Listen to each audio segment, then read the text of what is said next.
Okay. Well, you're supposed to start. You're going to bang it. Okay. We're going to go ahead and get started with tonight's meeting. It's January 28th, 2026. I will take the roll. Commissioners, please unmute your microphones. Commissioner Tanakella, Present. Commissioner Gaspard, Present. Commissioner Burdock, Present. Commissioner Steinbaum, Here. Commissioner Rogers, Present. Commissioner Shambe, Present. Commissioner Nelson, Present. Commissioner Olson, Here. Vice Chair Eberly is absent, Commissioner Johnson, Present. Commissioner Tran, Present. and Chair Zito. Present. Thank you. We have a quorum. Okay. Alrighty. Okay, I would like to remind members of the public in chambers that if you would like to speak on an agenda item, please turn in a speaker slip when the item begins. You have 2 minutes to speak once you are called on. After the first speaker, we will no longer accept speaker slips. We will now proceed with today's agenda. We're going to go ahead and stand for the land acknowledgement, if you would, please.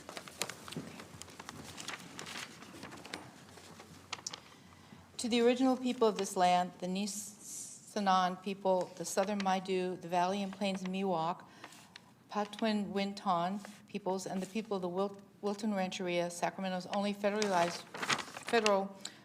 recognized tribe, may we acknowledge and honor the Native people who came here before us and still walk beside us today on these ancestral lands by choosing to gather together today in the active practice of acknowledgement and appreciation for Sacramento's indigenous people's history, contribution, and lives. Thank you.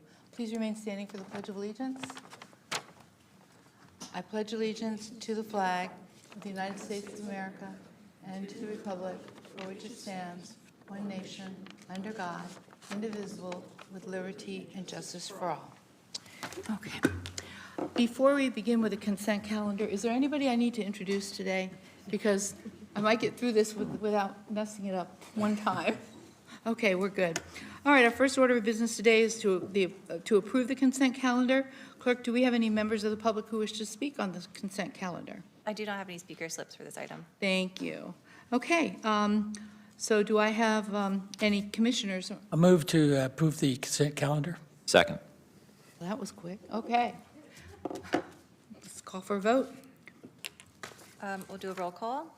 Unmute your microphones, please, commissioners. Commissioner Tanakella, Aye. Commissioner Gaspard, Aye. Commissioner Burdock, Aye. Commissioner Steinbaum, Aye. Commissioner Rogers, Aye. Commissioner Shambe, Aye. Commissioner Nelson, Aye. Commissioner Olson, Aye. Vice Chair Eberly is absent, Commissioner Johnson, Aye. Commissioner Tran, Aye. and Chair Zito. Aye. Thank you. The motion passes. Our second agenda item is the Department of Utilities Rate Planning Update Water Fund. This is going to be receive and comment. Is that right? I'm reading the wrong date. See, I knew it. Couldn't get through a meeting. Couldn't get through a meeting without doing that. Okay. It will require a vote. It's the City of Sacramento Utilities Rate Advisory Commission, our annual report and 2026 work plan. That's the one. All right. Good Got it. evening, Commissioners, Happy New Year. All right, the item before you tonight supports the Commission's duty to provide an annual report on the activities and plans of the Commission to the Personnel and Public Employees Committee, or P&PE, and the City Council in accordance with the City Council Rules of Procedure. At our December 2025 meeting, we sought the Commission's input on the proposed 2026 meeting topics and timeline for inclusion in the Utilities Rate Advisory Commission 2025 Annual Report and 2026 Work Plan. Tonight, we are requesting your approval of the report and work plan and to pass a motion forwarding the report and work plan to the P&PE Committee for approval. The report, which is attached to your agenda packet tonight, includes 3 primary sections. First, a summary of the purpose, powers, and duties of the URAC, and a list of commissioners as of December 2025 with expiration dates of their terms. Second, a meeting-by-meeting summary of the key accomplishments from 2025, including the total amount of hours and costs expended to support the Commission's activities. Lastly, a presentation of the work plan, goals, and meeting calendar with topics for 2026. There were 6 meetings conducted during 2025. The first 3 meetings focused on educating the Commission on DOU operations, capital, and financial conditions in preparation for the last 3 meetings of the year, which kicked off the FY28 rate development process for water and wastewater funds. Some highlights from the year include, in March 2025, the City Auditor's presentation of the independent water and wastewater fund reviews, which recommended rate adjustments were necessary for each fund beginning in fiscal year 2028.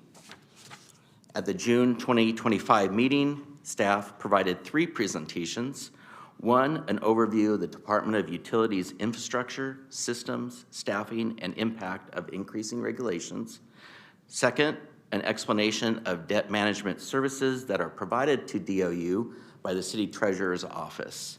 And then last, an update on 2 key water planning efforts, River Arc and Water Plus. In July, staff provided a financial update focused on the FY26 approved budget, 5-year fund forecasts, and reserves.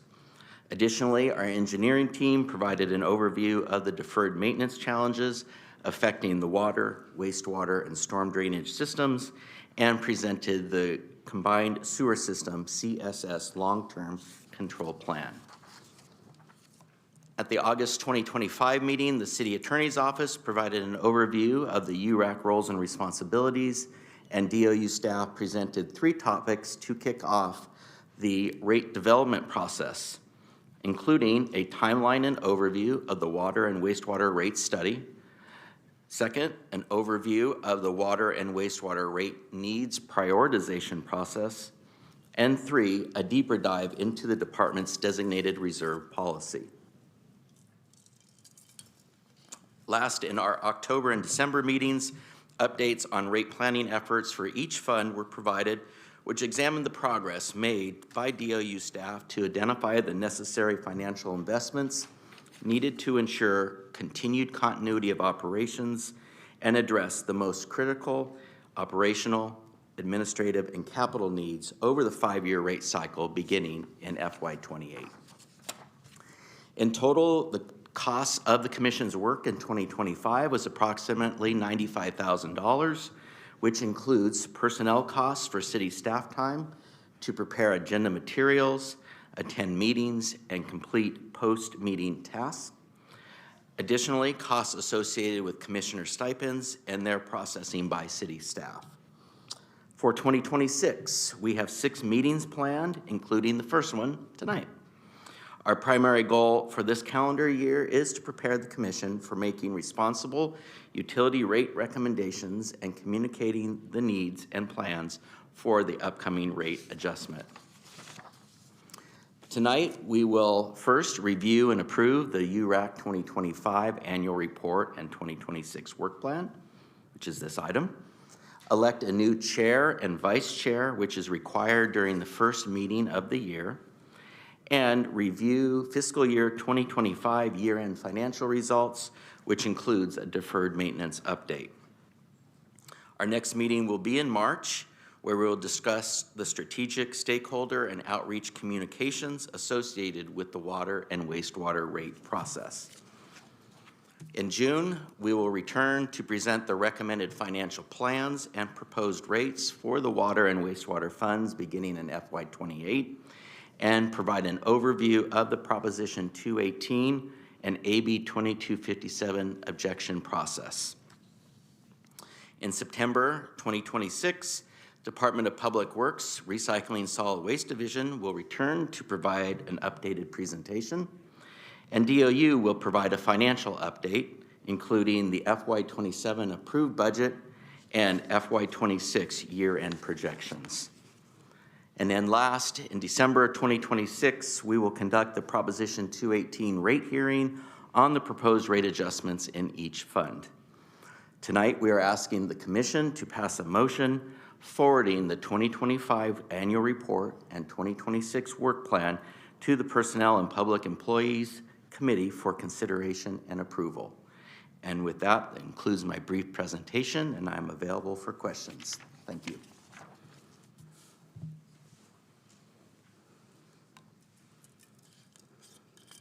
Thank you. Thank you, thank you. Are there any members of the public who would like to speak on this item? I do not have any speaker slips for this item. Are there any commissioners who would like to speak on this item? Commissioner Olson? Thank you, Mr. Levine. Very, very good, concise presentation there. So a couple of things that I'd like to see whether this is possible.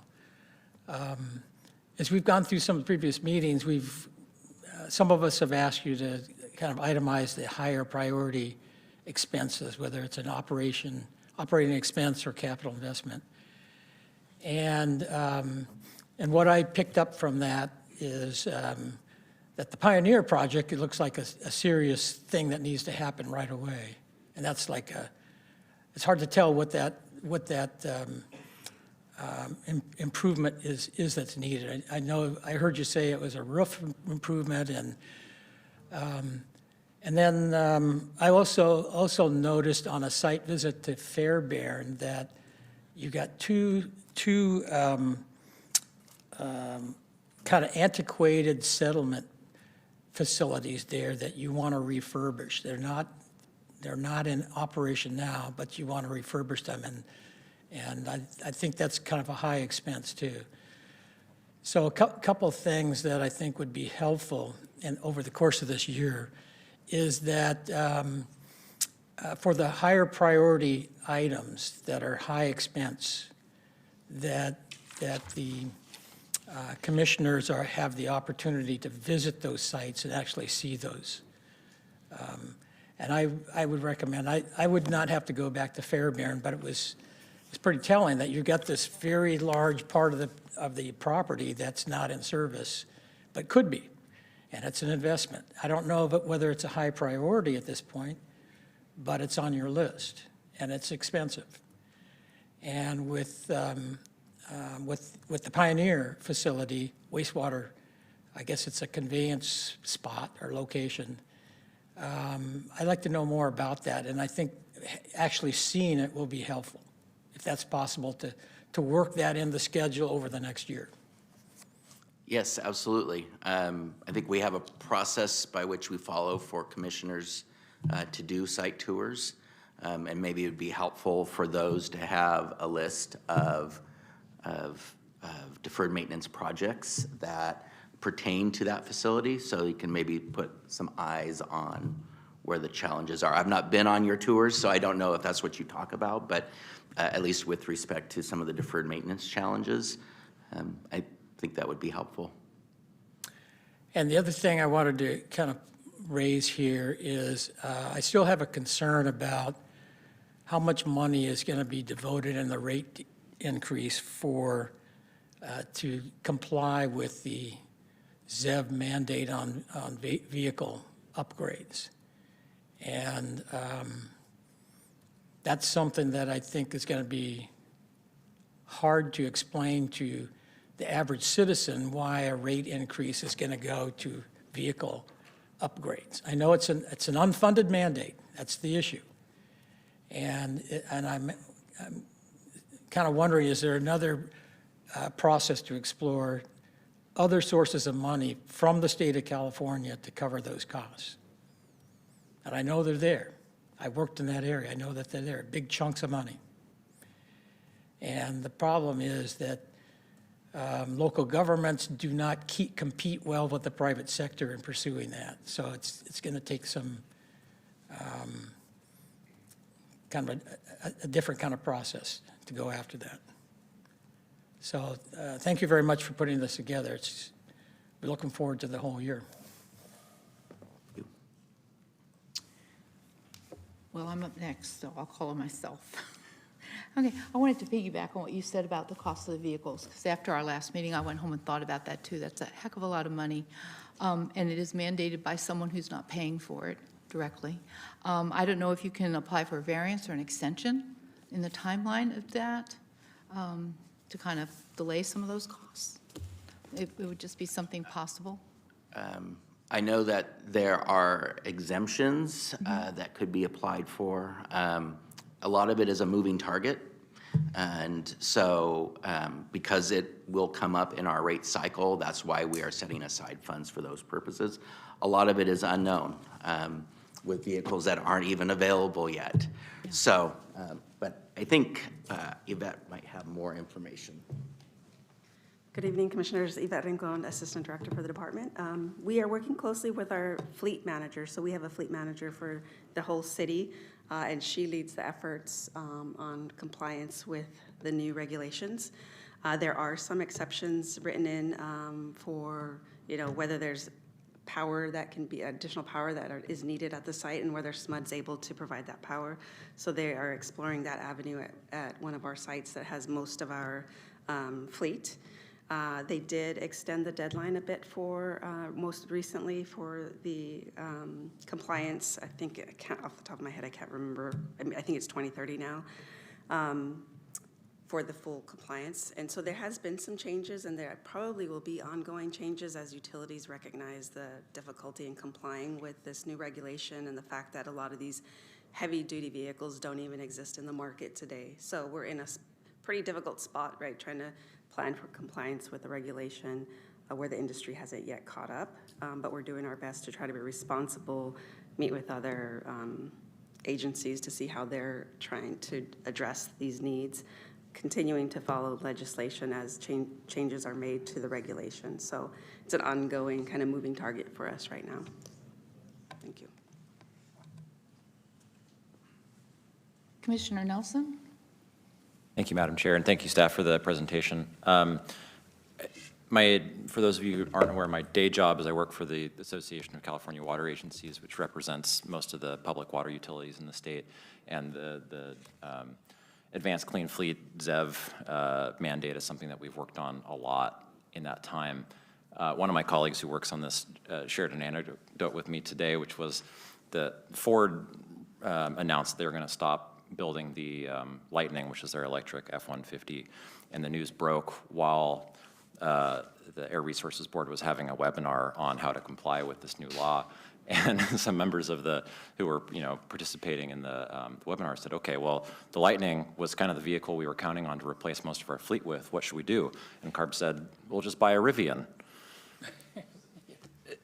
Which is to say that I think most public water utilities and special districts who have to comply with this mandate are in a similarly tough spot. CARB is complying with the law, and the legislature is pretty unsympathetic to the plight of public agencies. Given the state's fiscal situation, I don't think there's that much money available to help public agencies with this. Certainly not in a way that could be divided among public agencies in a way that would make a difference to the city of Sacramento. So I agree that it is a shockingly high portion of the reason that we need a rate increase.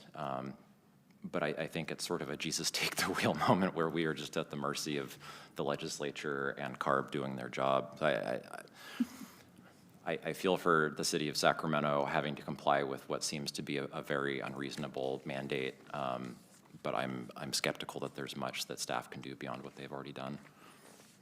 Thank you. Is there anyone else who would like to speak on this? I have a question. Sure. Please. As long as we're on this topic now, which I guess it addresses the work plan of topics we might be interested in looking at for this upcoming year of 2026. Is this issue that we're talking about, is there anyone on the commission or in the community, and maybe this is also for Mike, is there any potential unforeseen consequences of including this in a budget and a rate increase that would be a liability in terms of potential lawsuits like we saw in Southern California where I think it was the Otay Water District is now not able to have tiered water rates for the goal of conservation because it's not directly related to the water service. And so that was an issue under Prop 218 that was brought. So I guess I'm interested in hearing about, as we move forward this year, whether or not this particular item is, if there's funding, if there's not funding, how does that work into the budget, and what kind of potential hiccups or hitches is that going to put into adopting a rate that people might see as not directly related to water service? If I could take part of that, and I don't know if Mike has anything to say about it. When you say not directly related to the water service, we need the vehicles to perform the work to sustain our water system. So I think there is a nexus there with Prop 218. I'm not sure if that answered your question. I will say, though, that, whenever we get rate adjustments, we come forward at that time and present, like we are doing now, what our biggest challenges are. But we know, especially with the age of our infrastructure, that we can say we're going to fund one thing and then something else breaks, and then all of a sudden we need to direct those rate revenues somewhere else. I think it's fair to say that if that happens and we've set aside monies for vehicle replacements that don't end up happening, or law changes, or it gets pushed out, there's a lot of other projects that those monies can go to. In fact, as we've talked about briefly in prior presentations, we're just touching the surface of what we really need. So I think if something happens where we wouldn't be using those funds for that purpose, I think if we are using them in support of,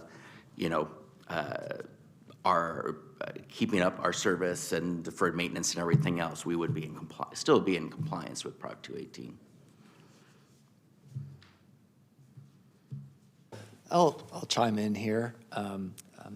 Good evening, Commission. Mike Voss, Senior Deputy City Attorney.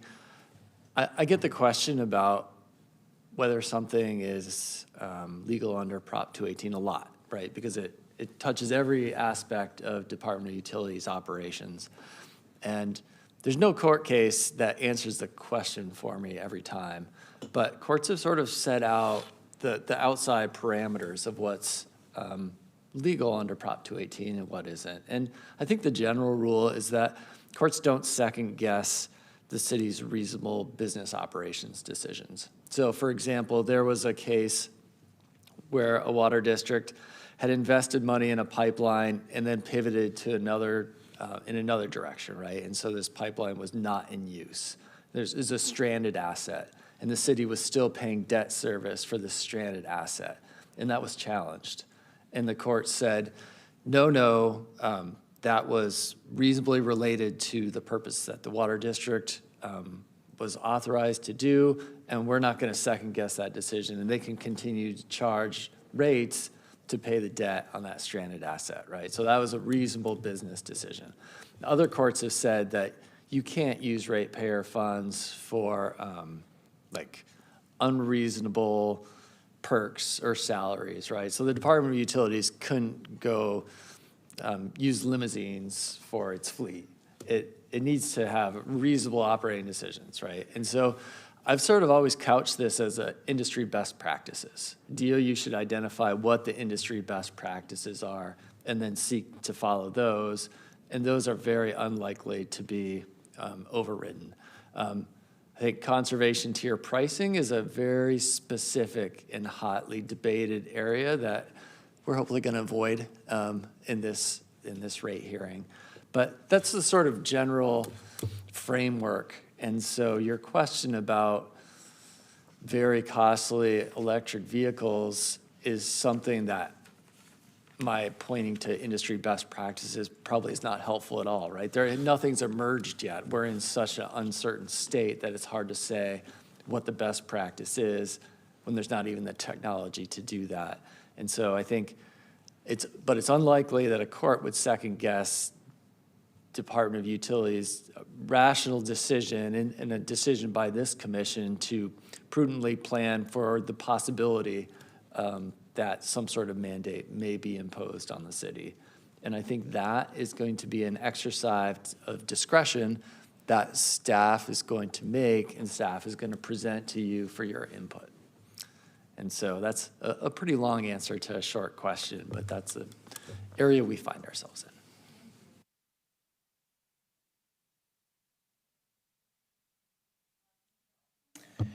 Yeah, so I think just Commissioner Johnson, I think there's some other, several factors to look at here. And I used to work for the state of California. I'm very familiar with this because I was part of a group that managed $1 billion a year fund to fund the infrastructure for these vehicles. The Air Resources Board funded the vehicles.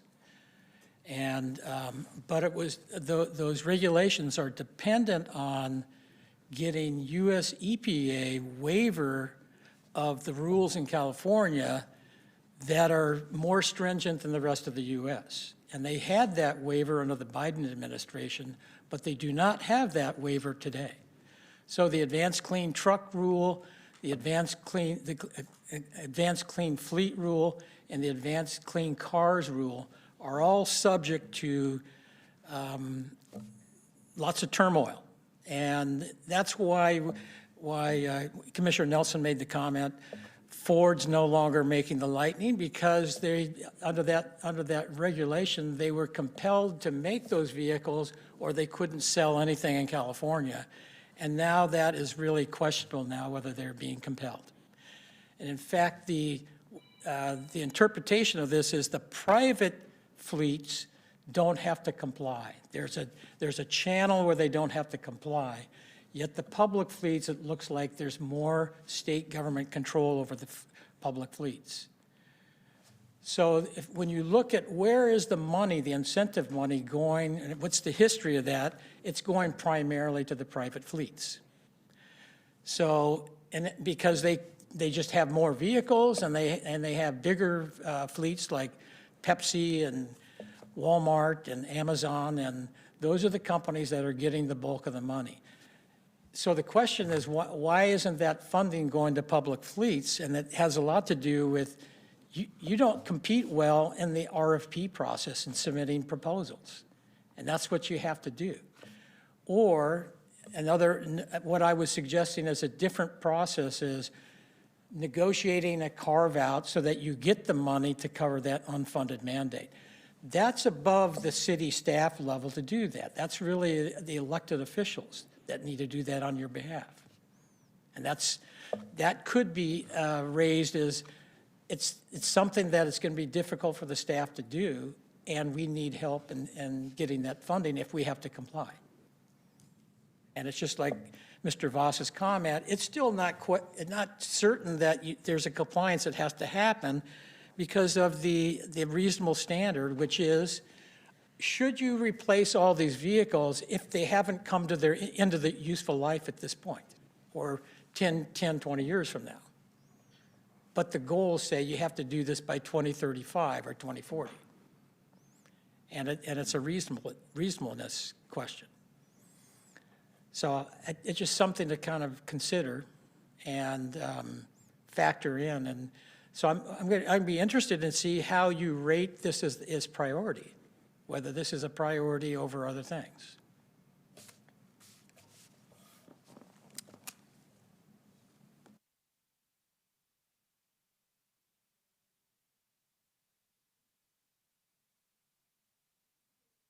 Submitted for, I need a motion to approve the annual report and 2026 work plan for the Utilities Rate Advisory Commission, that's us. So do I have a motion and a second? I'll move to approve the 2025 report and the 2026 work plan. Thank you. I'll second. Oh, Commissioner Tran, all you. Okay, so I have a motion by Commissioner Olson and a second, Commissioner Tran. Great. I will take the roll call. If you could unmute your microphones. Commissioner Tanakella. Aye. Commissioner Gaspard. Aye. Commissioner Burdock. Aye. Commissioner Steinbaum. Aye. Commissioner Rogers. Aye. Commissioner Shambe. Aye. Commissioner Nelson. Aye. Commissioner Olson. Aye. Vice Chair Eberly is absent. Commissioner Johnson. Aye. Commissioner Tran. Aye. And Chair Zito. Aye. Great. The motion passes. Now we're going to go ahead and move on to our next agenda item, which is the selection of chair and vice chair for the year 2026. And I'm going to turn it over to you to go ahead and handle that. Great. Good evening. If I haven't met you, my name is Haley. I'm with the City Clerk's Office. There's detailed information in your staff report, but just a few important reminders regarding the election of officers. We will hear the nominations and vote for chair first, and then we'll follow that with vice chair. The newly elected chair and vice chair will begin their terms at the next regular meeting. Commissioners, you may nominate yourselves, you may nominate someone else, but you can only nominate those who have not already served for 2 calendar years in each position. So because of that, Commissioner Jill Zito is ineligible to serve as chair, and Vice Chair Spencer Eberly is ineligible to serve as vice chair. So if you would like to make a nomination, you can add your name to the queue. Okay. I guess I'll call myself. I'd like to nominate Tiffany Tran for the position of chair for 2026. Do I have a second? Or no, we need to vote on that, don't we? So you can move to nominate Tran, and then you could get a second. I second. We have a second. Okay, so any counter offers? Okay, Taking offers here. just not offers or counter motions. Okay, so I have a nomination for Commissioner Tran for chair by Zito, seconded, sorry, was that Nelson? Okay. I will take a roll call. Commissioner Tanikella, Aye. Commissioner Gaspard, Aye. Commissioner Burdock, Aye. Commissioner Steinbaum, Aye. Commissioner Rogers, Aye. Commissioner Chambe, Aye. Commissioner Nelson, Aye. Commissioner Olson, Aye. Commissioner, or Vice Chair Eberly is absent, Commissioner Johnson, Aye. Commissioner Tran, Aye. and Chair Zito. Aye. Great, the motion passes. Congratulations. Tran will be chair. And then we can move on to any nominations for vice chair. Does anybody have a nomination? Please.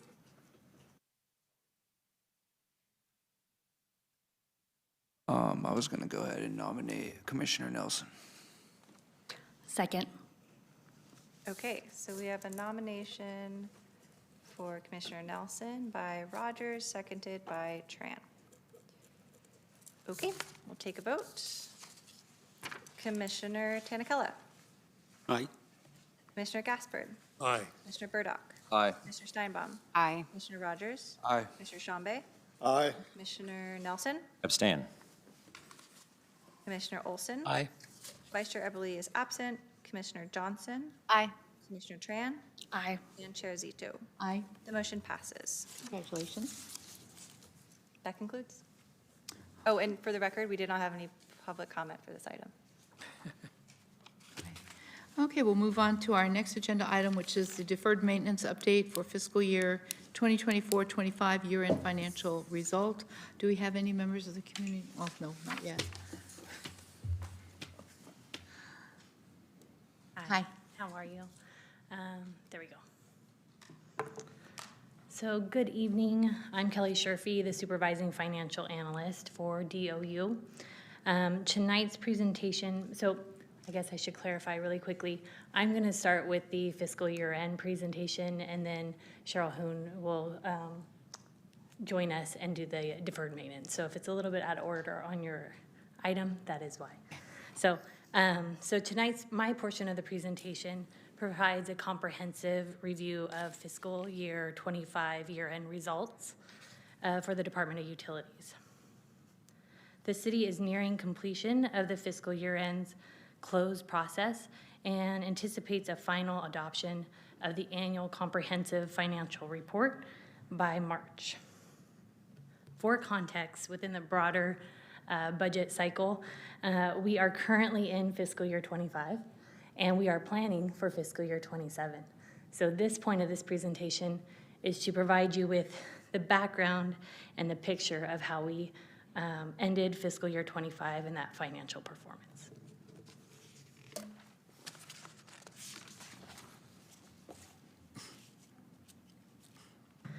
Okay, so this presentation covers our four main funds, water, wastewater, storm drainage, and the storm drainage property fee fund. I will also touch on the Sacramento Utility Rate Assistance Program and give you a quick overview of that budget as well. During this presentation, I will provide you with our budgeted numbers versus how our actuals are looking for fiscal year 25. And then I'll also kind of highlight some of the reasons for our variances and things that we can watch for as we continue in the budget process. So to orientate you to this table, there's three main lines that you should look at. Obviously, we're starting with the water fund. I always do, first on my list. And we have the revenues highlighted at the top. You'll see the first column there is the original budget item. The second column is our fiscal actuals, and then the variance between the two. So you'll see revenues, total expenses, and then the net change to the fund balance. So that's how I'm going to review it for you. So the water fund, as you can see here, ended fiscal year 25 stronger than anticipated. Revenues totaled approximately $160 million, exceeding the budget by $22.3 million. This increase was driven primarily by a one-time $13.4 million settlement and higher investment earnings than budgeted.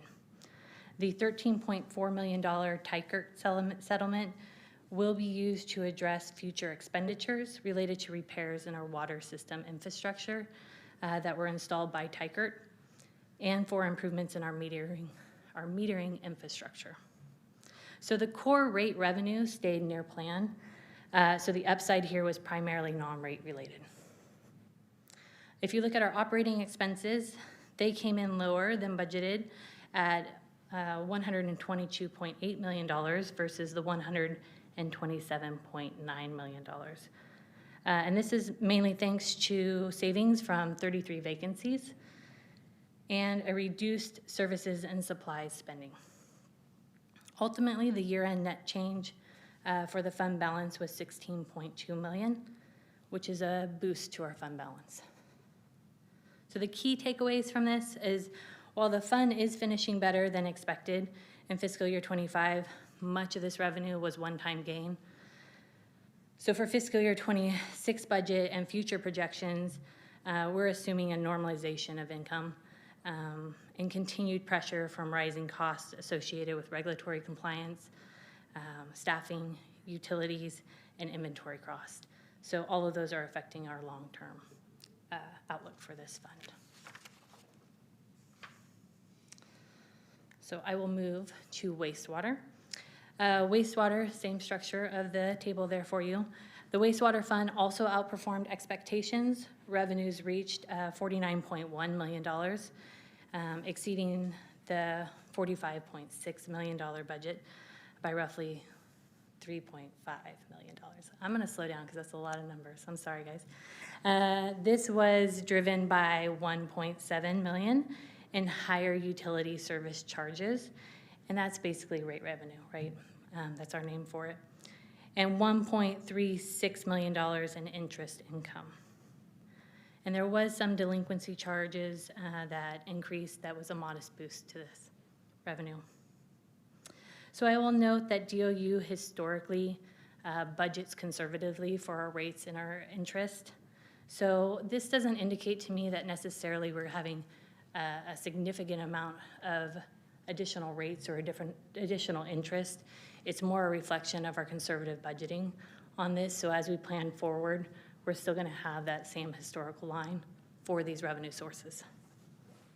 So operating expenses were slightly below plan at $39.3 million, aided by savings of 6 vacancies and services and supplies tracking close to plan, despite upward pressure from regulatory fees, safety equipment for this fund, and increased one-time fleet replacement expenses.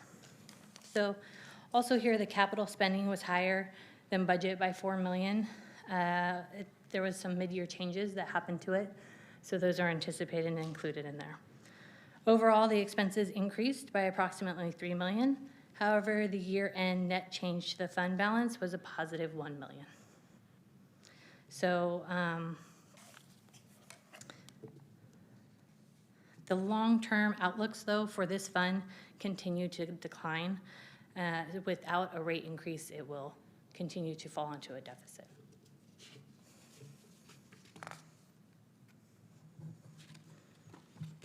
So we'll move on to storm drainage. So I'll cover storm drainage fund and then the storm drainage property fee fund. Again, the storm drainage fund finished in fiscal year 25 with a strong positive variance.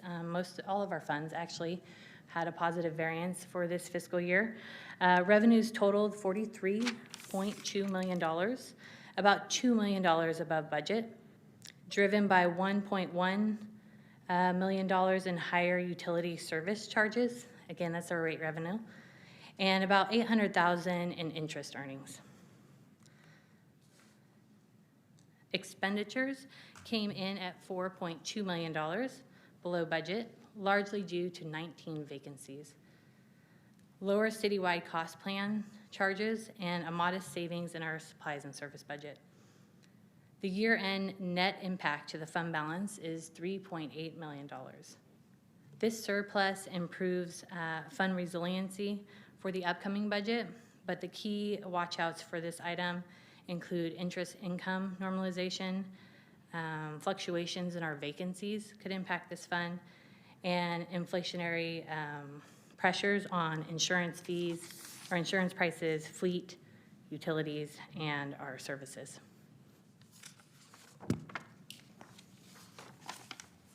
So lastly, for our funds, is the Storm Drainage Property Fee Fund. This fund, just as a reminder, is it solely funds our storm drainage capital program. And it ended fiscal year 25 well above what was planned for it. And there's a few reasons. The revenues here were $21.4 million, about $1.1 million above budget, with interest income contributing to most of that upside. Expenditures were significantly lower than budget, $6.6 million that you can see there versus $13.5 million. And this is mainly due to delays and reserves of our multi-year projects and our capital spending. So as I'm sure you're most familiar with, this fund was associated with a litigation. And because of that, we reserved a lot of our capital project funding as well as our MIOP funding. That litigation has now been resolved, so we're starting to put that money into the projects it was planned for. So in fiscal year 25, a lot of that money was not spent because it was in reserves. Let's see, as a result, the fund balance grew to $14.8 million, strengthening the financial position. However, note that some of the revenue gains are interest-driven and will decrease over time as we begin to increase operating and CIP expenses. Future budget planning should assume lower interest on this and monitor cost drivers. So again, as you see in those expenses, the operating budget is even low. That's because we weren't moving specific projects forward. So as we start to use that capital projects, our expenditures for operating will increase as well. And then we won't get as much interest. So that's kind of how that fund is shaping out. So I'll jump over to the Sacramento Utility Rate Assistance Program. And this is, if you're not familiar with it, the Sacramento Utility Rate Assistance Program helps eligible residents by providing a discount on the flat rate portion of water, wastewater, and solid waste services. In fiscal year 25, the program served 8,909 participants funded through Measure U with a budget of $5.4 million. And the actual spending came out to be about $5 million with a variance of $400,000. So this is a small surplus for this program. The fiscal year 26 budget remains at that $5.4 million, so we can continue to sustain this assistance. The SURA program here plays a critical role in affordability and equity in helping customers maintain service and avoid delinquency. So with that, In summary, I guess, fiscal year '25 closed with stronger than budgeted financial results across all the funds, driven by higher revenues and controlled expenses. These outcomes strengthen fund balance, but planning should remain conservative given that much of the upside was one-time and related to fluctuation in interest. We still have significant projected shortfalls for our water and wastewater funds that will require rate adjustments in fiscal year '28. So key priorities include managing inflationary cost pressures, vacancies, monitoring interest rates, and the rate adjustments. So with that, I'll conclude my presentation. If you have questions, I'm more than happy to answer them now, and then I'll turn it over to Cheryl.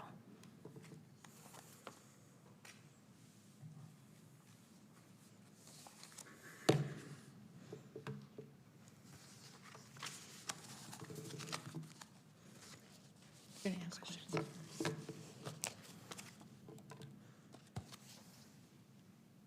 I do not have any speaker slips for this item. Okay, thank you. Thank you so much. Okay, Commissioner Nelson.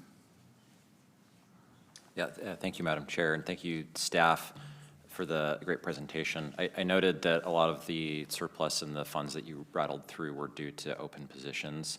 Yes. Was that an intentional operational decision, or are these, I see you shaking your head.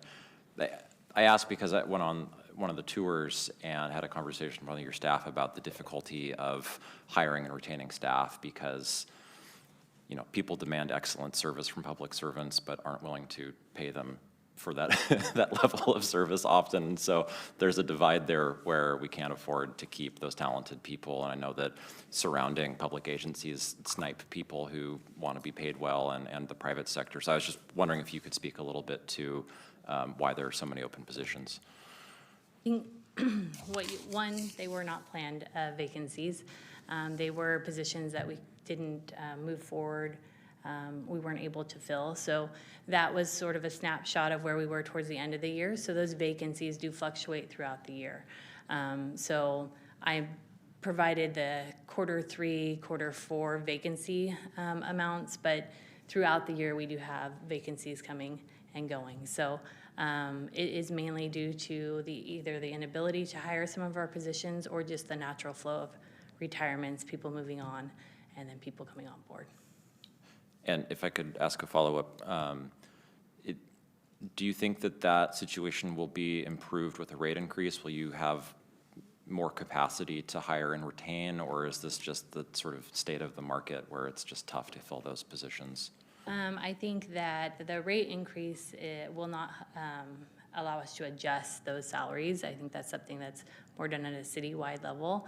And then for specific positions, we could try to, move forward with different positions to help us fill it. But this is a normal process for our budgeting item. We do have vacancies that come up throughout the year. So I don't think rates are going to help with that. Okay. Thank you. Good evening, Chair Zizzo and Commissioner Nelson. To answer your question, we are very at a disadvantage compared to our brother and sister department from Roseville, Rockland. So the comparative salary that they offer is significantly higher than what we have in the city of Sacramento. So that will continue to be a challenge for Department of Utility, whether we get the rate adjustment or not, because we are struggling trying to compete for the same resource within the region that we are in. So thank you for that question. That would be our response. Yeah, I appreciate you continuing to provide excellent service with so many open positions. So thank you. Thank you, Commissioner Olson. Of Commissioner Steinbaum. I was hoping that you could talk a little bit more about the utility rate assistance program. Just describe it. How does it work? How do people become eligible? What does it cover for someone who participates in that program? Yeah, so I do have a bit of background. I don't administer that program, but let's see. and then Brian might speak to it, but I swear I have it, okay. Here we go.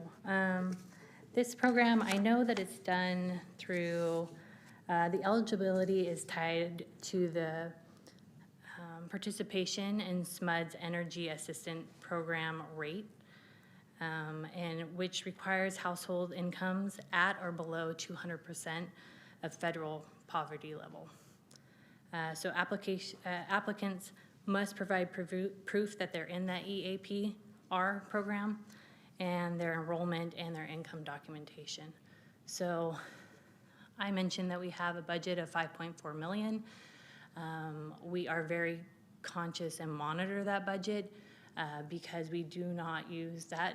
It's funded through Measure U. That's general fund money, or Measure U money that is not utility rates. So we are very conscious to make sure that we monitor that it doesn't go over 5.4 million. So when we have applicants come in, we make sure they meet this program. We actually have an automated system that's double checking it for us for their eligibility. So that's kind of how they get enrolled in that program with us. Is there additional information? I guess in terms of like what that covers, is it covering like an adjustable rate based on usage? Is it like the flat rate? It's Is a it flat everything? rate that they are currently, we are going through, you can do more. Yeah. Ryan helps administer the Yes. program, so. Thank you, Kelly. In addition, good evening, Commissioner Stanford, to give you more context, so the Utility Rate Assistance Program used to be called URA, which is a User Rate Assistance Program. At the direction of the City Council several years ago, we have been directed by the Council to do an automated process with our collaboration effort with SMUD. So we had a automated process where we leveraged their EAPR program, where we automatically enroll our utility rate assistant participant. So the DUU department is very conscious about the affordability of the most vulnerable community. Therefore, in its inception, we used to do everything manually. Since the program started, it was only 1,500 participants in the program. Through the Sacramento Utility Rate Assistance Program collaboration with SMUD, we have increased it to where we are, which is 8,500. And that is just allow us to kind of provide the needed assistance for our low vulnerable communities, so they will be a little bit more minimized as far as the rate that we adjustment that we have. So that has been the historical perspective, and we are based on the same criteria with SMUD as far as 200% below property rate for whoever that qualifies. So we do have a enrollment process, but we also have a recertification process, meaning that you are in the program for 2 years and we get another data exchange with SMUD, and if you continue to qualify in a SMUD program, you will remain on the program until you no longer qualify. So that's how the Department of Utility is committed to provide our vulnerable community with the assistance that the City of Sacramento have for that program. Hopefully that the long-winded answer for your question. That was very helpful. Thank you. Commissioner Olson? Yeah, just a couple of clarifications. When fiscal year 25, 26, fiscal year is July 1st to June 30th? Yes. Okay. And the title of this deferred maintenance update, does that mean that what you just presented is not the full budget for water and wastewater, or? That is the full budget. So deferred maintenance, Cheryl will address that component of it. Those are the projects that we're not able to move forward. So they're deferred and not budgeted for at this point. And what's that percent of the total budget? Do you have a clue? I do not know that off the top of my head. It's a rather large number for our deferred maintenance cost. It'd be helpful to have that number at some point. Thank you.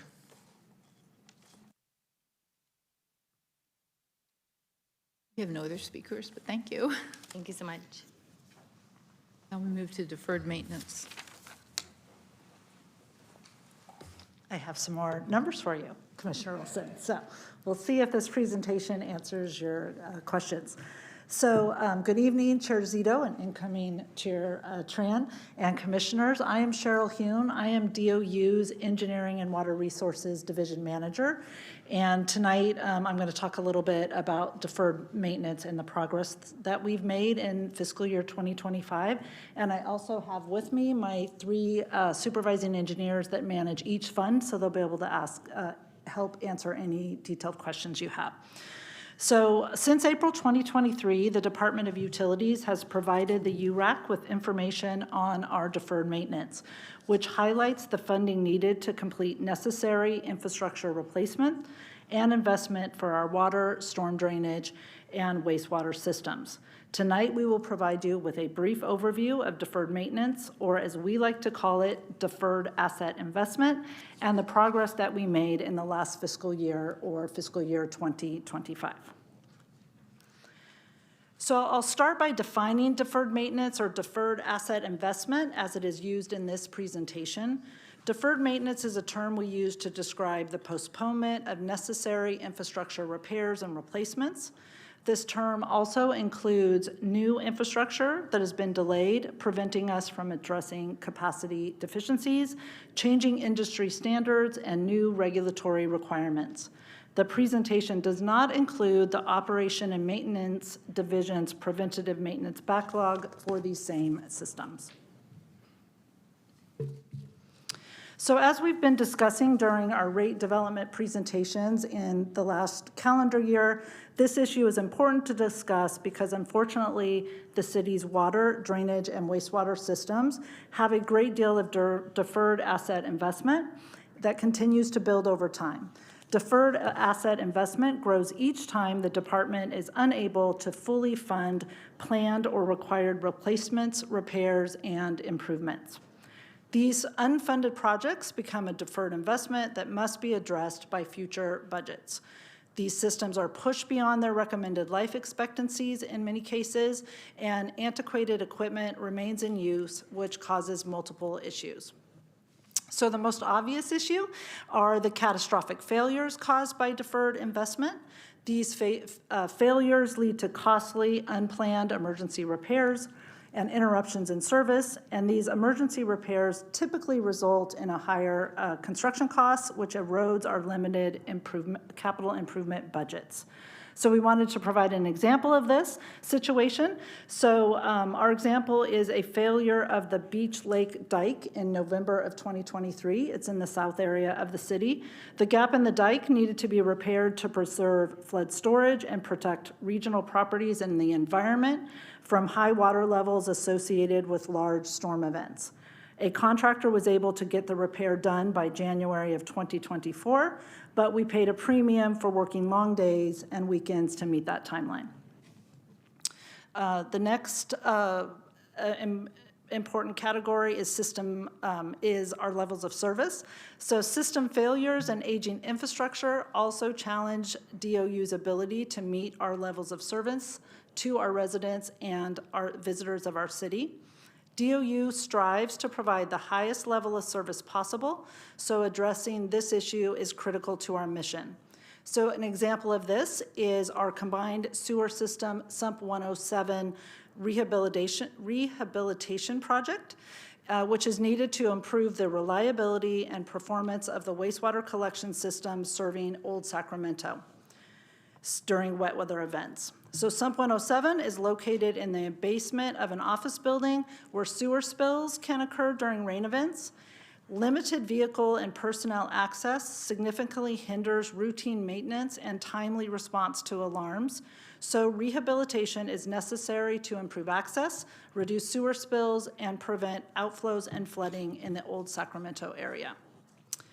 Lastly, the lack of investment in our utility infrastructure could also have regional impacts. For example, water supply agreements with the state related to our conjunctive use program include requirements for the city to provide a specified amount of groundwater supply during dry years. If groundwater wells are offline due to failures, then it would be difficult to meet these regional agreements. By reducing the amount of deferred investment in our system, we will increase the reliability of our services to our customers and regional partners. And this issue is significant and can have a major impact on the community. So it's the duty of our department to minimize the amount of deferred asset investment within our systems using our limited funding resources.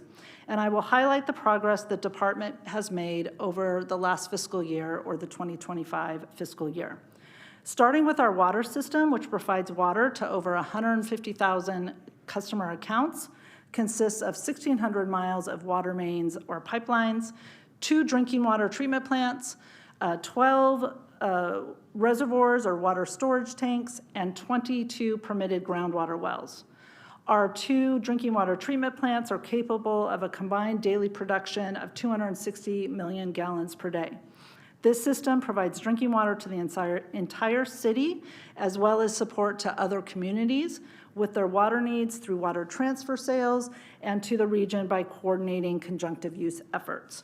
This water system currently has an estimated $832 million of deferred maintenance or asset investment. So the department works continuously to reduce the deferred maintenance within our systems when funding is available.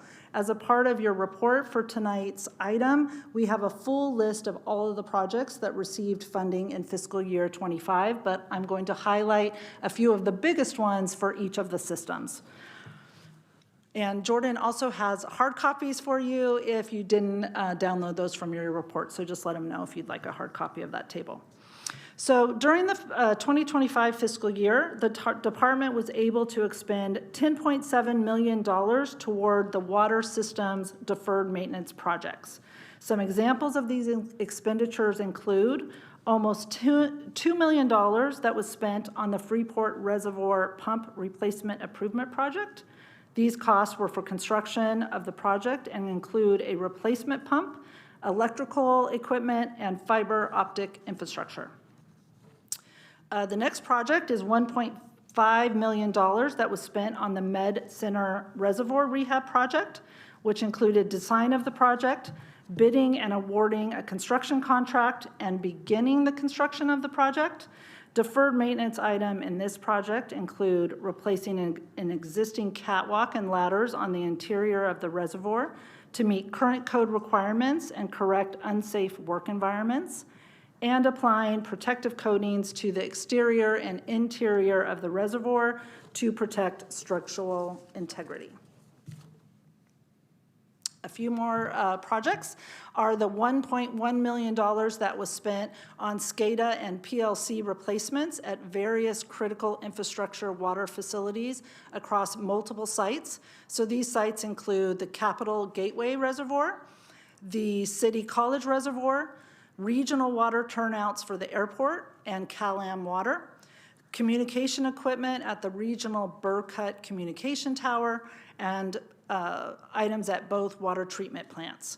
These items included replacement of outdated PLCs, HMIs, network switches, enclosures, CPUs, along with SCADA programming for automation, monitoring, and control. The investments addressed aging systems, reduced operational risk, and improved network reliability. And the last project that we wanted to highlight was almost $1 million was spent on the Lavender Heights Water Main Project, with nearly $660,000 coming from grant funds and the remaining from the Water Fund. The project included replacing and upgrading an aging cast iron water main to improve water capacity and increase water safety through this central city corridor. So now the next system we're going to talk about is the city's storm drainage system, which has 136 drainage sheds, 876 miles of pipe, almost 32,000 drainage inlets, 106 drainage sump stations or pump stations, as they're more commonly referred to, 77 detention basins, and 71 miles of creeks, ditches, and channels. This system is responsible for collecting and pumping stormwater out of our streets and away from our homes and businesses. And currently, the city's drainage system has an estimated $364 million of deferred asset investment. In reality for this system, the total is larger because about half of the city's drainage basins or sheds lack hydraulic models and master plans. Without these tools, it's difficult to know the investment needed to achieve and maintain our 10-year and 100-year levels of service. As we complete this work, we anticipate the value of deferred investment to grow. With recent approval of the storm drainage property fee in 2022, the department will start to move forward with modeling and planning projects for these different drainage basins. So based on the deferred asset investment conditions that we do know, the department spent $7.25 million on critical drainage-related deferred maintenance projects in fiscal year 2025. The lion's share of this funding, almost $7 million, went to the pump station repair and replacement project that included the construction of sump 151, 155, pump outfall replacements, and design of sump 89 pump outfall replacement. All of these pump station outfall pipes passed through major levees and were designated as failed due to high levels of corrosion, leading to holes at multiple locations. So lastly, our last system is our wastewater system. It is divided into two systems, as you know, the combined sewer system and the separated sewer system. The combined system carries both stormwater and wastewater in one pipe. So for the whole system, it services over 80,000 customers, has 2 combined system primary treatment facilities, 57 wastewater basins or sheds, 4 storage facilities, and 52 pump stations. The deferred asset investment costs of these 2 systems reach $1.3 billion. The deferred investment related to the wastewater system includes rehab and replacement programs for pump stations, pipes, and the combined system treatment facilities. It also includes capacity improvements associated with the combined sewer system NPDES permit compliance program, which is required by our state permit. These programs replace or improve infrastructure that is extended past their useful life, and much of the infrastructure in the combined system is close to 100 years old, so it is reaching or exceeding its anticipated useful life. So to build upon the progress noted in our presentation last year, we wanted to highlight progress made on our major wastewater rehabilitation programs during fiscal year 2025, where $4.3 million was expended toward deferred maintenance and improving system reliability. This total includes over $600,000 from the drainage fund toward combined sewer system projects. So 43% of this total money spent was for 2 unplanned emergency projects. The first one is the Pioneer Outfall Repair, where we invested just over $1.26 million in emergency rehab work needed to restore a critical outfall structure for one of our combined sewer system treatment facilities.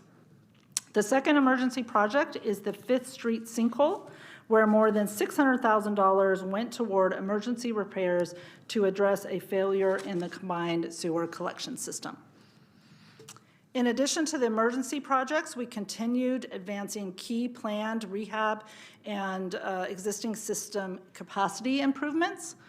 Notably, the first one is $757,000 for the combined sewer system Block 5 rehab and replacement program to continue our long-term reinvestment in aging combined system pipe segments. And then the Silver Eagle Sewer Improvement Project spent $300,000 for existing system capacity improvements for the separated sewer pipe program. So as we've been discussing in the last year during our rate development updates, one of the primary challenges DOU faces related to maintaining our system is lack of funding. While we are prioritizing and allocating existing funds to address our most critical deferred maintenance projects and other necessary repairs, replacements, and improvements still remain unfunded and unaddressed. Despite our ongoing efforts to tackle this issue, the substantial gap between the total funding required to resolve all of the deferred investments and the annual funding available continue to make significant progress challenging. One main factor contributing to this significant gap is that prior rate recommendations were not adopted at the needed levels to keep up with these timely investments. Even though the challenges and obstacles DOU faces seems unsurmountable at times, we continue to work to bridge the gap and plan for the future.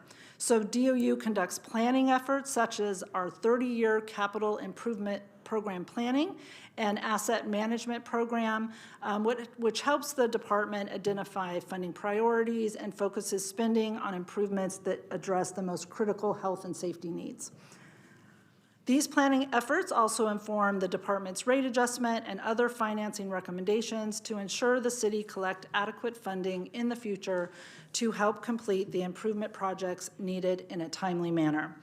Through these efforts, we are hopeful that over time we will bridge the gap of the necessary deferred infrastructure investment and have systems in line with industry standards, growing regulations, and provide the needed level of service to protect ratepayers for many years to come. It is important for the department to continue our long-range financial planning efforts that include grants, federal appropriations, short and long-term financing, and rate increases. So we ask for your continued support as we continue our rate planning development for the water and wastewater funds. And so that concludes my presentation, and so I'm happy to answer any questions you have. And like I said, I have my CIP supervising engineers here with me tonight as well. Thank you. Do we have any members of the public that would like to comment? No. I do not have any speaker slips for this item. Do we have any commissioners? Okay, Commissioner Steinbaum. I'm curious if the city does any sort of analysis or assessment of like workflow efficiency. For example, like the department that I work for, we train a lot of staff in Lean Six Sigma principles, and then, you know, people for their Lean Six Sigma projects, they'll take a particular process that they're involved in and see if there are ways to make it more efficient, saving time, money, reducing error, et cetera. And I'm just curious, we're talking a lot about, you know, increases in funding, but are there ways to increase efficiency, like within the system and the funding that we currently have? I think we're always looking for those opportunities to ensure that we're being as efficient as we can with our finances. I think our engineering team provides different training opportunities for our project managers, whether they're doing planning, asset management, our project delivery, to ensure that they have the tools to be able to make the right decisions and deliver projects efficiently. I know in our BSD specifically, they also do the Sigma program as well. But in engineering, we don't have necessarily formal training programs, but we invest in training our staff throughout the year. And they meet monthly as a team to share information and learning experiences with each other. Okay, Commissioner Tran. Hi, thanks for the presentation. I think it was stood out a bunch to see kind of the big divide between kind of the spend and the need, especially in the wastewater division, by an order of magnitude. And so I'm curious, you know, what are some of the factors that go into how projects and funds are successfully spent to go towards this deferred maintenance? It seems like wastewater had the highest need and the lowest spend compared to the other divisions, and just curious more about the process of where the money goes. Especially, it seems like for wastewater, 2 of them were, you know, emergency reactive fixes, and I'm sure that's not the preference. For sure, it is definitely not the preference. I think the wastewater fund is a smaller fund than the water fund, so it always, it looks unusual in the comparison of the two different CIPs. But a lot of the deferred maintenance in the combined system is just due to, or the wastewater fund is due to the combined system, right? It's our oldest infrastructure, and it also has 2 large water treatment plants, so that's where a lot of the cost comes from. That we go to the Regional Water Quality Control Board next month to have our new NPDES permit adopted. And so we're very hopeful that the current draft will allow us some flexibility related to how we invest money in our system. And so it kind of changes the focus from flooding to focus of overflows and outflows and public health. And so we're hopeful that we'll be able to refocus our spending on R&R and some other projects. So kind of generally from the CIP groups, how do they go about deciding what are the most important projects to fund? It is kind of several different things, right? We have asset management programs that are all in different stages depending on the asset, right? Sewer pipes, collection system, we have pretty good information on the condition of those pipes because we can get a camera in there, and regularly we're looking for failures and what is starting to show signs of problems, but we can maybe leave in place a little bit longer. But that we have so many different assets, right? The asset management program is kind of in different stages for different assets. Each group have planning staff that do planning related to what is needed in these systems. They also work very closely with our O&M superintendents and supervisors to see what are they seeing, what do they identify as problems in the system that need to be added to the list. And so they take all of that information and they kind of prioritize what they believe are the projects that should be put into our 5-year CIP and specifically funded for the next fiscal year. And so we're hopeful usually that we can stick with our plan, but you can see in FY25, we had 2 sewer emergency projects that really took Roxanne's plan, and she had to pivot and take money from planning or other projects that were planned and move them into these 2 projects. And so those other projects sit and wait until we get funding. And so that's why you hear us talk a lot about the need for this rate increase. So hopefully that's helpful.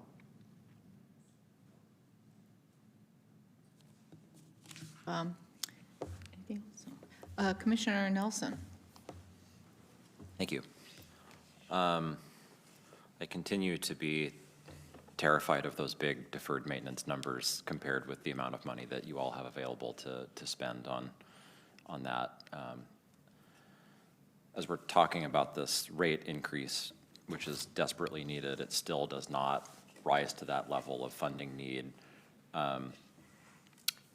My question is 2-part. One, can you remind us, I know we've talked about it before, but it's gone, why the previous rate increase didn't materialize? Now we're here, because I know we've got some new members of the commission, so maybe that history would be helpful. And then, you know, this rate increase that we're talking about, and recognizing that Reftelis is going to do their magic and there will be a few different scenarios, none of them will be enough to meet the need that you just laid out. How you as staff are thinking about that? You know, you're still not going to have enough money, have a little bit more, and just how you're thinking through what comes first, what the magic number is for the community can only absorb so much more from their rates, and just sort of what your logic is there. Sure, I'll give a oversimplified version of how we kind of got here, and maybe the team could jump in if they want to add anything else. But I think we've had an 8-year holiday since our last rate increase, right? And that was various reasons for that. So we have COVID, we had, solid waste brought a rate increase forward.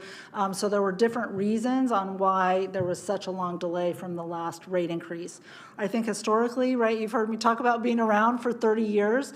So even though I wasn't always in this role, you see different proposals come forward for rate increase rate increases. And I think council is often concerned about affordability. And so those were just made by city managers and council members on what they felt the rates that they were willing to move forward. And then often when the department goes and allocates their spending, we're a people business, right? So the largest expense in our budget is our staff. And so our staff is funded. You have those things that are uncontrollable, like energy costs and other things. Those get funded first, and then the CIP usually gets what is remaining. So sometimes that number has really fluctuated over the years. And so that is why our CIP managers, with all those different information inputs that I was talking about, they look at that 30-year plan as well as a more dialed in 5-year plan. And then really they have specific projects in that first year and second year in the CIP of really where they think the money needs to go. And then they're constantly adjusting, right? There's the mid-year scrub process where they might move some money around, and each year during the budget process, they'll relook at that 5-year budget and move things around. One of the things I'd say, those numbers are staggering to us as well sometimes, but one thing that I forgot to highlight is some of the reason, right, we have these big numbers, but you continue to get water when you turn on your tap at your house, right? Sewer and drainage largely is all taken away, and most of the time that service is pretty reliable for all of our customers. How that is done is by our fabulous O&M departments, right? That is where the bulk of our staff are in David Herman's Water Division and Charlie Cunningham's Wastewater and Drainage Division. So they are out there making repairs and keeping the system working, even when we have antiquated equipment or infrastructure that is past its industry kind of lifespan. Could I ask a follow-up? Yeah. If in some magical fairyland you were given, $3 billion today, I imagine it would still take a long time to get that money out the door. There's staff capacity that is probably a limitation for planning, design. You can't have the whole system down for maintenance to do all that thing. So I assume even if we did a impossibly huge rate increase that gave you all of the money that you needed, you still would have a bottleneck of getting all that out. And so there's probably some logic to metering it because we can't do it all at once. Is that a fair assessment, or would you just like $3 billion after the meeting? Mostly I would like $3 billion, but no. No, that is a fair assessment, and that really is something that we look at in those 5-year and 30-year plans, right? As we're planning for what we would like to include in the rate proposals that will be brought forward to you later this year, we look at what can we deliver with existing staff, and if we got a larger CIP, what would be the additional staff that would be needed to deliver those projects. So our rate might include adding some engineers. We also use consultants all the time to help us with design, so we can kind of bridge the gap with using the private consulting community to help support our existing in-house staff.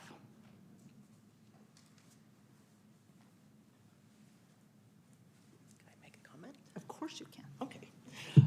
One other piece, Commissioner Nelson, and to the benefit of those that have not seen prior presentations when we were here in the fall, yes, the deferred maintenance is staggering, but we are going into this rate process with 3 objectives, and I think it's helpful to restate those. Number one, we have to ensure continuity of operations. Right now, we have a projected significant gap with revenues and expenses. So the first priority before we even start talking about deferred maintenance is getting those shored up. Otherwise, we cannot continue to operate. The second is adhering to our policy considerations. And I'll just highlight one there's 3, but with respect to deferred maintenance, we have bond covenants that govern our debt that require that we have a certain amount of funds and reserves. If we do not adhere to our debt covenants, then our credit rating drops. And when we want to move forward and have funds to move forward with borrowing to do these large deferred maintenance projects, because, there's no rate revenue that's going to be sufficient to cover these significant costs. We'll need to go out to borrow so that that debt service is covered by our rates. But if we are not adhering to our policy objectives, then the costs for us to borrow are exponentially more.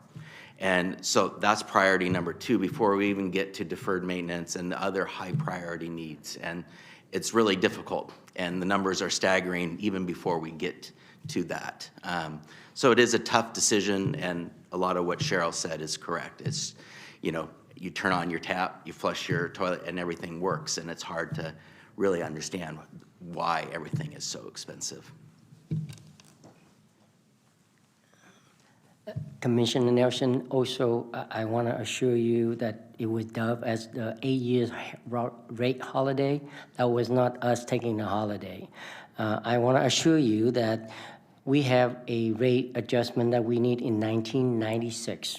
And we spent 5 years of those rate holiday period to make sure that we have the property-related rate adjustment in FY 2022. So everything compounded in the big scheme of things, Commissioner Nelson. So the positive thing is we have done our fiduciary responsibility to ensure that our ratepayer have a consistent, depending on our ability to manage our finance.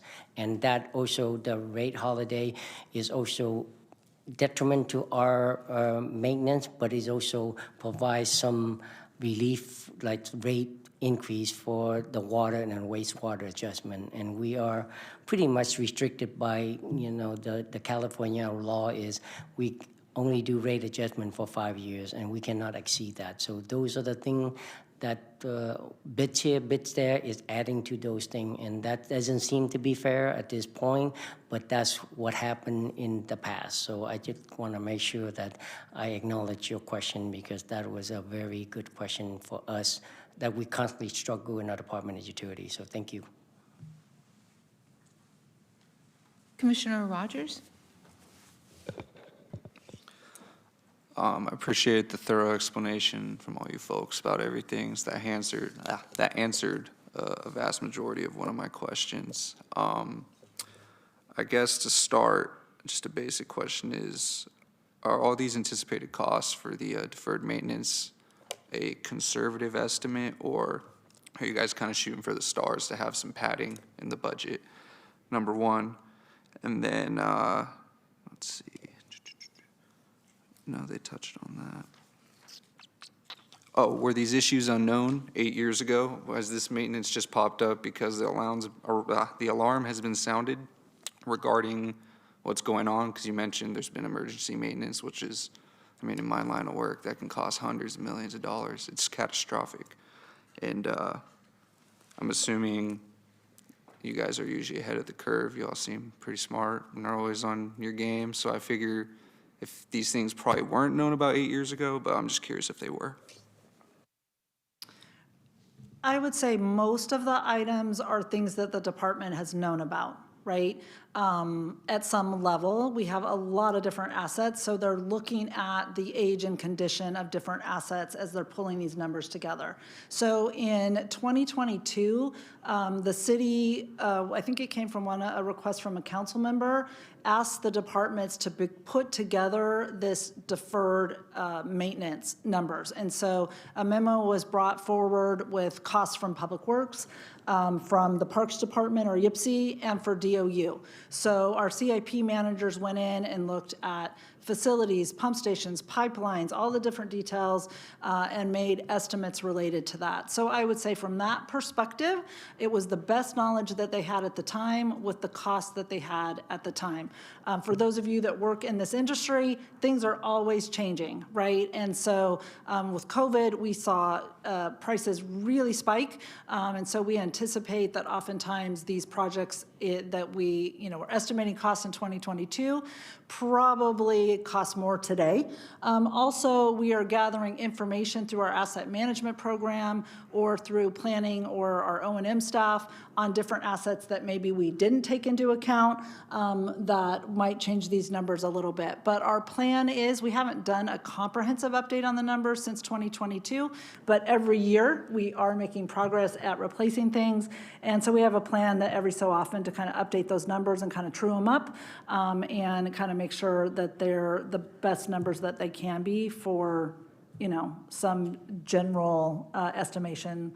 These are not engineered cost estimates for every single facility, right? So they're kind of using some industry standards to project out some of these costs for these different asset categories. Right on, I appreciate it. And this was for, just to receive and comment. Does anybody else have any further comments on this issue? No? Okay, with that, I think we have concluded. Commissioner comments, questions? Oh, okay. Were there any commissioner comments and questions, ideas, just in general? Nobody? Okay. Well, with that, we've concluded. I'm sorry, go ahead. For public comment matters not on the agenda, I do not have any speakers. Okay, thank you. Okay, well, that concludes tonight's meeting. We meet again in March, and so we'll see everybody then. Have a good night, and we're done.